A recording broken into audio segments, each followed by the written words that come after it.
আসসালামু আলাইকুম রহমতুল্লাহ বারাকাতুহু।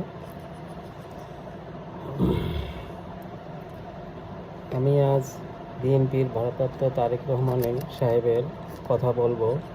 যে মহামান্য ভারপ্রাপ্ত তারেক রহমান সাহেব আজ প্রায় 15 হইতে 16 বছর যাবত দেশের বাইরে থাকেন রাজনৈতিক কারণে। কিন্তু যখন শেখ হাসিনা দেশ পরিচালনা করত তখন সে দেশে আসেন নাই। তখন আমরা সবাই বলছি যে সে যে দেশে না আসে, সে দেশে আসলে তাকে মেরে ফেলবে। এটা নিশ্চিত যে তাকে মেরে ফেলতো। তাকে বিভিন্ন মিথ্যা মামলায় জড়িয়েছিল, তাকে অকারণে তার পরিবারের সবাইকে মামলায় জড়িয়েছে, এমনকি খালেদা জিয়াকে যেভাবে মামলায় জড়িয়েছে সে তো আপনারা দেখছেন সবাই, তা বলার অপেক্ষা রাখে না। কিন্তু আজ অবশ্যই তারেক রহমানকে দেশে আসতে হবে। তারেক রহমান দেশে আসলে বিএনপির অনেক অনেক অনেক দুর্নাম ঘুচে যাবে।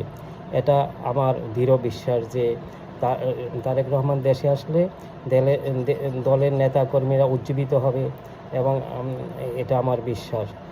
আমার ক্ষুদ্র চিন্তা থেকে বলছি, তারেক রহমান দেশে আসলে অনেক অনেক পরিবর্তন হয়ে যাবে।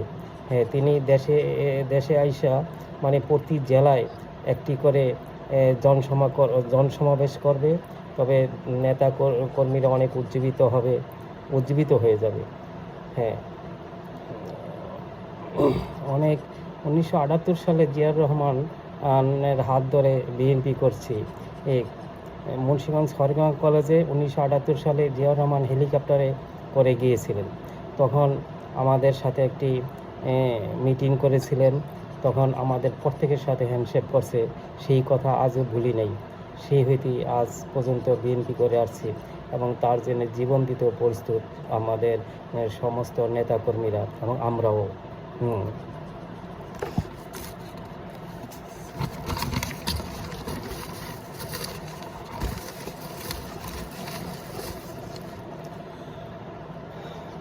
তবে আমাদের অনুরোধ রইল, অতি শীঘ্রই আপনি দেশে আসবেন।